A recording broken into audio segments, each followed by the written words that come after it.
Hello, जय हिंद दोस्तों। कैसे हैं आप सभी दोस्तों। आज के इस वीडियो में हम लोग डिस्कस करने वाले हैं क्लास 10th साइंस का चैप्टर नंबर 2 जिसका नाम है अम्ल क्षारक लवण। इसका पार्ट 2 आज हम लोग डिस्कस करेंगे। इससे पहले इसी का पार्ट 1 हमने डिस्कस कर लिया है। आप लोग अगर पार्ट 1 की वीडियो चाहते हैं तो मेरे वीडियो के डिस्क्रिप्शन में आपको उस पार्ट 1 की लिंक मिल जाएगी, आप वहां से पार्ट 1 देख सकते हैं। जब तक आप पार्ट 1 नहीं देखेंगे तब तक आपको पार्ट 2 नहीं समझ में आएगा। तो चलिए दोस्तों, आज हम लोग पार्ट 2 डिस्कस करते हैं, तो जिसमें आपको पढ़ना है अम्ल व क्षारकों के रासायनिक गुण। तो हम लोग डिस्कस करेंगे अम्ल व क्षारक के रासायनिक गुण। तो रासायनिक गुण में यानी कि आपको के अम्ल और क्षारक को किसी भी केमिकल के साथ मिलाने पर क्या प्रोडक्ट बनता है, तो वही आज हम लोग डिस्कस करेंगे। तो अम्ल धातु के साथ यानी कि अम्ल की क्रिया जब धातु से कराएंगे तो क्या हमें मिलेगा, यानी कि क्या बनेगा, तो यानी कि उसका रासायनिक गुण क्या होगा, तो वही हम लोग देखेंगे। तो HCl प्लस Zn, ये आपका एक Zn जो है आपकी एक धातु हुई, HCl आपका एक अम्ल है। तो जब अम्ल की धातु से क्रिया कराएंगे तो ZnCl2 यानी कि ZnCl2 आपका एक लवण बनेगा प्लस हाइड्रोजन गैस विस्थापित होगी। तो इस तरह हमने अम्ल की क्रिया धातु से कराई तो हमें लवण प्राप्त हुआ। अब क्षारक धातु के साथ यानी कि जब क्षारक को धातु के साथ क्रिया कराते हैं तो क्या बनता है, तो NaOH, ये आपका एक क्षारक हुआ। Zn आपकी एक धातु हुई तो Na2ZnO2 प्लस H2O, यानी कि हमें क्या प्राप्त हुआ, लवण। जब हमने क्षारक प्लस धातु की क्रिया कराई तो इसमें भी हमें लवण प्राप्त हुआ। अब सेकंड पॉइंट देखते हैं अम्ल धातु कार्बोनेट के साथ। तो HCl प्लस Na2CO3, तो Na जो आपकी एक सोडियम एक धातु है, इसमें CO3 आप ऐड कर देंगे तो वही कार्बोनेट हो जाएगा। तो हो गई धातु कार्बोनेट, यानी कि जब अम्ल की क्रिया किसी भी धातु कार्बोनेट के साथ कराते हैं तो हमें क्या प्राप्त होता है, तो उसमें हमें NaCl, यह भी आपका एक लवण हुआ, इसमें भी हमें लवण प्राप्त होगा plus CO2, carbon dioxide gas आपकी बाहर निकलेगी प्लस जल का निर्माण होगा। और क्षार धातु कार्बोनेट के साथ अभिक्रिया ही नहीं करते हैं, यानी कि कोई भी आपसे पूछे क्षारक धातु कार्बोनेट के साथ क्रिया करके क्या बनाएगा, तो आप लोगों को पता होना चाहिए कि क्षारक धातु कार्बोनेट साथ क्रिया करके अभिक्रिया मतलब उसके साथ क्रिया ही नहीं करते हैं, अभिक्रिया होती ही नहीं है। थर्ड पॉइंट अम्ल धातु बाई कार्बोनेट के साथ HCl प्लस NaHCO3, तो HCl आपकी एक अम्ल हो गया, NaHCO3 आपका ये धातु बाई कार्बोनेट है। तो जब NaCl plus CO2 plus H2O, यानी कि जब अम्ल की क्रिया HCl आपका एक अम्ल हुआ और NaHCO3 आपका धातु बाई कार्बोनेट है। जब HCl यानी कि अम्ल के साथ अम्ल की क्रिया धातु बाई कार्बोनेट के साथ कराई तो हमने NaCl यानी कि लवण प्राप्त हुआ प्लस CO2 प्लस H2O यानी कि आपका जल बना। और क्षारक धातु बाई कार्बोनेट के साथ अभिक्रिया ही नहीं करते हैं। इसमें क्षारक धातु कार्बोनेट का साथ भी नहीं अभिक्रिया की थी, इसमें क्षारक धातु बाई कार्बोनेट के साथ भी अभिक्रिया नहीं करते हैं। अब सेकंड पॉइंट देखते हैं कि जब अम्ल व क्षारक की पारस्परिक अभिक्रिया कराते हैं, यानी कि अम्ल को प्लस क्षार जब दोनों को आपस में मिलाते हैं तो क्या प्रोडक्ट बनता है, यानी कि तो अभिक्रिया में क्या हमें दिखाई देता है, तो HCl आपका एक अम्ल हुआ, NaOH आपका एक क्षारक है, तो इसकी जब आपस में अभिक्रिया कराएं तो NaCl यानी कि लवण का निर्माण हुआ प्लस जल का निर्माण होता है। अब हम लोग देख लेते हैं कि उदासीनीकरण अभिक्रिया क्या होती है। तो जो हमने यहाँ पर ये उदाहरण आपको बताया है, यही आपको उदासीनीकरण अभिक्रिया में उदाहरण देना है। तो कैसे, जब अम्ल व क्षारक पारस्परिक अभिक्रिया करके एक दूसरे के प्रभाव को समाप्त कर लवण तथा जल का निर्माण करते हैं तो उदासीनीकरण अभिक्रिया कहते हैं। यानी कि यही जो रिएक्शन कराए हैं, यानी कि अम्ल प्लस क्षारक की जब पारस्परिक अभिक्रिया कराते हैं तो जब लवण और जल का निर्माण करता है तो वही हमारी क्या हो गई, उदासीनीकरण अभिक्रिया। यानी कि हम लोग इसके उदाहरण में उदासीनीकरण अभिक्रिया के उदाहरण में दे सकते हैं। अब हम लोग देखते हैं अम्ल के साथ धात्विक ऑक्साइड की क्रिया कराते हैं तो क्या होता है, Cu आपका कापर हुआ, इसके साथ ऑक्सीजन जोड़ दिया तो ये क्या बन गया, धात्विक ऑक्साइड। Cu आपका एक धातु है प्लस इनसे ऑक्सीजन हमने जोड़ दी तो ये आपका क्या बन गया, धात्विक ऑक्साइड यानी कि कापर ऑक्साइड। इसके साथ HCl यानी कि HCl आपका अम्ल हुआ, तो जब कापर यानी कि धात्विक ऑक्साइड की क्रिया जब हमने HCl अम्ल के साथ कराई तो हमें क्या प्राप्त हुआ, CuCl यानी कि लवण प्राप्त हुआ और जल का भी निर्माण हुआ। तो इस तरह हमने देख लिया अम्ल व क्षारक के रासायनिक गुण क्या क्या होते हैं। तो ये हमने शॉर्ट में बनाया है, आप लोग चाहें तो इसे अच्छे से नोट्स में तैयार कर सकते हैं। अब हम लोग देखते हैं पीएच स्केल। तो पहले हम लोगों को पता होना चाहिए कि पीएच स्केल होती क्या है।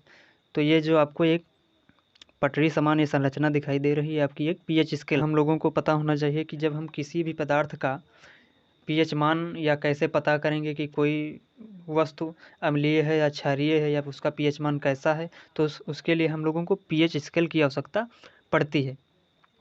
तो pH बराबर 7, यानी कि अगर किसी भी पदार्थ का pH मान 7 है तो वो जो आपका विलयन होगा वो उदासीन विलयन होगा।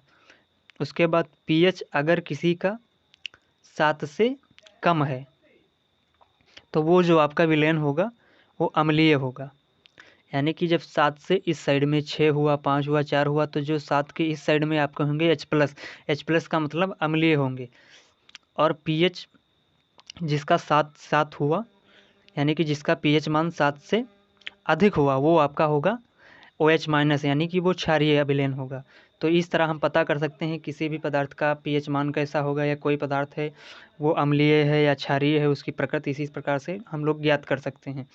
यानी कि किसी का pH मान 7 है तो वो विलयन आपका होगा उदासीन विलयन। अगर किसी का मान 7 से कम है, या कि 6 हुआ, 5 हुआ, 4 हुआ, तो वो आपका विलयन क्या होगा, अम्लीय विलयन होगा। और जो किसी का मान 7 से अधिक होगा वो आपका विलयन जो होगा वो क्षारीय विलयन होगा। तो इस प्रकार हम लोगों ने pH स्केल क्या होती है अच्छे से समझ लिया है। अब हम लोग देखते हैं लवण क्या होता है। तो लवण की परिभाषा हमने पहले से अच्छी वही कि लवण में कैसे निर्माण होता है, तो हमने इसकी परिभाषा अच्छे से पहले डिस्कस की है। जैसे जब उदासीनीकरण अभिक्रिया, इसको भी यानी कि अम्ल और क्षार को, यानी कि अम्ल प्लस क्षार की अभिक्रिया जब आपस में कराते हैं तो हमें लवण तथा जल का निर्माण होता है, यानी कि तब हमें लवण की प्राप्ति होती है।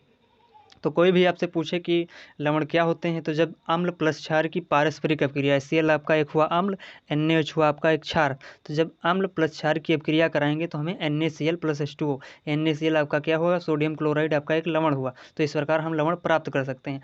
अब लवण से रासायनों का निर्माण कैसे होता है, यानी कि लवण से केमिकल कैसे बनते हैं, तो उनका निर्माण कैसे होते हैं, तो कुछ 5 पॉइंट हैं, तो इनको हम लोग 1 बाय 1 आगे से डिस्कस करेंगे। तो नंबर 1 जो आपका पहला रसायन का निर्माण करना है वो है आपका सोडियम हाइड्रोक्साइड का निर्माण कैसे होगा। जो सेकंड आपका है वो विरंजक चूर्ण का निर्माण कैसे होगा। थर्ड आपका बेकिंग सोडा। फोर्थ आपका है धोने का सोडा, जिसको हम लोग धावन सोडा भी कहते हैं। पाँचवा आपका होगा प्लास्टर ऑफ पेरिस, यानी कि प्लास्टर ऑफ पेरिस का निर्माण कैसे होता है, वो भी लवण से। तो चलिए हम 1 बाय 1 डिस्कस करते हैं। दोस्तों मैंने इसको शॉर्ट में 4 पॉइंटों में विभाजित कर लिया, मतलब 4 खानों में हमने प्रत्येक रसायनों को, मतलब कि जैसे आपका सोडियम हाइड्रोक्साइड हुआ, विरंजक चूर्ण हुआ, बेकिंग सोडा हुआ, धोने का सोडा यानी कि धावन सोडा हुआ, तो हमने इनको 4 खानों में डिवाइड किया है शॉर्ट में। यानी कि जब हम शॉर्ट में एक इसको, चाहे आप ट्रिक समझिए या कुछ भी, तो हमने इसको एक ही पेज में शॉर्ट में इसको बनाया है ताकि आप लोग अच्छे से समझ लें। और जब आपको ये एक 1 बाय 1 समझाएंगे तो अच्छे से जब आप समझ लेंगे, इनको माइंड में सेटअप कर लेंगे, तो ये बोर्ड परीक्षा तक आपको, बोर्ड एग्जाम तक आपको अच्छे से याद रहेंगे। तो पहला हमारा जो था लवण से निर्माण वो सोडियम हाइड्रोक्साइड का था, यानी कि NaOH का निर्माण लवण के द्वारा कैसे होता है वो हम लोग देखेंगे। तो फर्स्ट हेडिंग हमारी है निर्माण। तो NaCl के जलीय विलयन से विद्युत प्रवाहित करने पर यह वियोजित होकर NaOH उत्पन्न करता है। यानी कि जब NaCl के जलीय विलयन, सोडियम क्लोराइड का जब जलीय विलयन होगा H2O, यानी कि जलीय, इस पर जब हम विद्युत का प्रवाहन करेंगे तो हमें सोडियम हाइड्रोक्साइड यानी कि NaOH का निर्माण होगा, plus chlorine gas plus hydrogen विस्थापित होगा या बाहर निकलेगा। तो इस तरह हम लोगों ने देखा कि सोडियम हाइड्रोक्साइड का निर्माण कैसे होता है। एक बार फिर से NaCl के जलीय विलयन में, यानी कि NaCl हुआ, जलीय विलयन आया तो आप H2O लगा दीजिए, प्लस NaOH यानी कि सोडियम हाइड्रोक्साइड आपका एक क्या हुआ, रसायन है, वो हमने बनाया किससे, लवण द्वारा। NaCl आपका एक लवण है, प्लस इसमें हाइड्रोजन यानी कि H2O मिलाया, प्लस इस पर विद्युत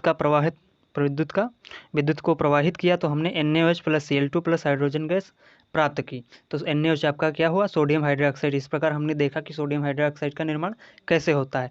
अब हम लोग देखेंगे कि सोडियम हाइड्रोक्साइड का उपयोग किन किन चीज़ों में होता है। तो फर्स्ट पॉइंट है आपका ईंधन के रूप में। दूसरा आपका है जल की स्वच्छता में सोडियम हाइड्रोक्साइड का उपयोग किया जाता है। साबुन तथा कागज़ बनाने में सोडियम हाइड्रोक्साइड का निर्माण किया जाता है। अब हम लोग देखेंगे कि सेकंड पॉइंट विरंजक चूर्ण का निर्माण लवण के द्वारा कैसे होता है। तो शुष्क बुझे हुए चूने CaOH का होल्टोइज, ये आपका शुष्क बुझे हुए चूने का सूत्र है। पर क्लोरीन की क्रिया विरंजक चूर्ण का यानी कि जब आप शुष्क बुझे हुए चूने पर क्लोरीन की क्रिया या क्लोरीन का प्रवाहन आप करेंगे तो विरंजक चूर्ण का निर्माण होगा। CaOH का होल्टोइज, ये आपका क्या हुआ, शुष्क बुझा हुआ चूना, इस पर Cl2 प्रवाहित की, तो CaOL2 ये आपका क्या हुआ, विरंजक चूर्ण। तो हमने CaOL2 का निर्माण प्राप्त कर लिया प्लस जल यानी कि जल बनेगा। जब CaOH का होल्टोइज जिसमें जब हम क्लोरीन की अभिक्रिया कराएंगे तो CaOCl2 ये आपका क्या हुआ विरंजक चूर्ण प्लस H2O, तब हमें CaOCl2 यानी कि आपका विरंजक चूर्ण निर्माण होगा या विरंजक चूर्ण आपका बनेगा। अब हम लोग देखेंगे कि विरंजक चूर्ण के उपयोग क्या होते हैं। वस्त्र उद्योग में सूती व विलेन के विरंजक के लिए, कागज की फैक्ट्री में लकड़ी मज्जा व विरंजन के लिए, पीने के पानी में रोगाणुनाशक के रूप में। अब जो हमारा तीसरा है वो है बेकिंग सोडा। इसका सूत्र होता है NaHCO3 यानी कि अब हम लोग देखेंगे बेकिंग सोडा का निर्माण लवण के द्वारा कैसे होता है। यानी कि जितने भी आपने रसायन पढ़े हैं उसमें आपको बताना यह है कि लवण के द्वारा इन रसायनों का निर्माण होता कैसे है। तो जब निर्माण हम लोग देखेंगे NaCl आपका एक क्या हुआ लवण हुआ, CO2 आपकी क्या कार्बन डाइऑक्साइड प्लस H2O आपका क्या हुआ जल हुआ NH3। तो इस प्रकार हम कह सकते हैं कि NaCl plus CO2 plus H2O NH3 की जब आपस में क्रिया कराते हैं तो हमें NH4Cl या NaHCO3 जो आपका NaHCO3 आपका जो है ये बेकिंग सोडा प्राप्त होता है। तो इस प्रकार हमने देख लिया कि बेकिंग सोडा कैसे है। मैंने सिर्फ आपको शॉर्ट में समझाने के लिए बताया है, बस इतना आप माइंड में सेटअप कर लीजिए, बस आप भूलेंगे ही नहीं कभी। उपयोग इसके देख लीजिए बेकिंग पाउडर बनाने के लिए, यह एंटीसिड का एक संघटक है। अग्निशामक के इस्तेमाल में ये 3 उपयोग हैं। आपके बुक में कई सारे होंगे लेकिन 3 मैंने बताए हैं सिर्फ समझाने के लिए, बस यही आप लोगों को अच्छे से सेटअप करना है। जो चौथा हमारा पॉइंट है वो है धोने का सोडा, इसको हम लोग धावन सोडा के नाम से भी जानते हैं। इसका जो सूत्र होता है Na2CO3 × 10H2O। तो इसका निर्माण हम लोग देखेंगे लवण के द्वारा। सभी रसायनों का निर्माण कैसे कराना है लवणों के द्वारा। सोडियम कार्बोनेट के पुनः क्रिस्टलीकरण से धोने का सोडा प्राप्त होता है। यानी कि जो आपको सोडियम कार्बोनेट है Na2CO3 जब इसकी अभिक्रिया जल के साथ कराएंगे तो हमें Na2CO3 प्लस 10H2O यानी कि तब हमें धावन सोडा का निर्माण प्राप्त हुआ। तो इस प्रकार हम लोगों ने देखा कि धोने का सोडा कैसे निर्माण किया जाता है, वो भी लवण विधि द्वारा। इसका उपयोग हम लोग देखेंगे कांच साबुन एवं कागज उद्योग में, घरों में साफ सफाई के लिए, जल की स्थायी कठोरता हटाने के लिए। तो इस तरह हम लोगों ने चारों पॉइंट देख लिए कि किस तरह हम लोग लवणों के द्वारा इन चारों रसायनों का निर्माण कर सकते हैं। अभी हमारा एक और बचा हुआ है प्लास्टर ऑफ पेरिस, यानी कि प्लास्टर ऑफ पेरिस का निर्माण कैसे होगा वो भी हम लोग देख लेते हैं। दोस्तों अब हम लोग देखेंगे प्लास्टर ऑफ पेरिस, या इसी को हम लोग कहते हैं कैल्शियम सल्फेट हेमीहाइड्रेट का निर्माण कैसे होता है, वो भी लवण द्वारा। तो निर्माण जिप्सम यानी कि CaSO4 × 2H2O जिप्सम का ये सूत्र होता है को 373 केल्विन ताप पर गर्म करने पर यह जल के अणुओं का त्याग कर कैल्शियम सल्फेट हेमीहाइड्रेट यानी कि CaSO4 × 12H2O या 2 या इसका दूसरा नाम आप कह सकते हैं 2CaSO4 × H2O बनाता है, यानी और जिसे हम लोग कहते हैं प्लास्टर ऑफ पेरिस। कि जिप्सम CaSO4 × 2H2O यानी कि जिप्सम का सूत्र होता है CaSO4 × 2H2O को जब हम लोग 373 केल्विन ताप पर गर्म करेंगे तो यह जल के कुछ अणुओं में टूटेगा प्लस प्लास्टर ऑफ पेरिस यानी कि जिसे हम लोग कहते हैं कैल्शियम सल्फेट हेमीहाइड्रेट, यहाँ पर इसका ये दूसरा भी नाम लिखा है, तब इसका निर्माण होता है। यानी कि जब जिप्सम CaSO4 × 2H2O को जब 373 केल्विन ताप पर हम लोग गर्म करेंगे तब CaSO4 × 12H2O का निर्माण होगा, जिसे हम लोग कहते हैं प्लास्टर ऑफ पेरिस। इसके उपयोग हैं कुछ 2-3 हमने लिखे हैं। पहला उपयोग आपका होगा खिलौने बनाने में, दूसरा आपका जो उपयोग होगा सजावट का सामान बनाने में, तीसरा आपका होगा किसी भी सतह को चिकना बनाए रखने के लिए हम लोग प्लास्टर ऑफ पेरिस का उपयोग करते हैं। तो इस प्रकार दोस्तों हमने इसका पार्ट 2 अच्छे से डिस्कस कर लिया है। अब हमारा दोस्तों अब हम लोगों का अगला नेक्स्ट चैप्टर होगा चैप्टर नंबर 3। तो जो लोग पार्ट 1 नहीं देखे हैं तो जब तक आप लोग पार्ट 1 नहीं देखेंगे तब तक आपको ये पार्ट 2 समझ में नहीं होगा, इसलिए आपसे निवेदन है कि पार्ट 1 ज़रूर देखें। अम्ल क्षारक लवण, उसमें हमने बताया है अम्ल का निर्माण कैसे होता है, अम्ल कैसे बनता है, अम्ल क्या होते हैं, क्षारक क्या होते हैं, और यही सब हमने बताया है। तो आप पार्ट 1 ज़रूर देखें, तो उसकी लिंक आपको वीडियो के डिस्क्रिप्शन में ज़रूर मिल जाएगी। तो दोस्तों वीडियो अच्छी लगी हो तो लाइक करें, चैनल पर नए हैं तो सब्सक्राइब ज़रूर करें।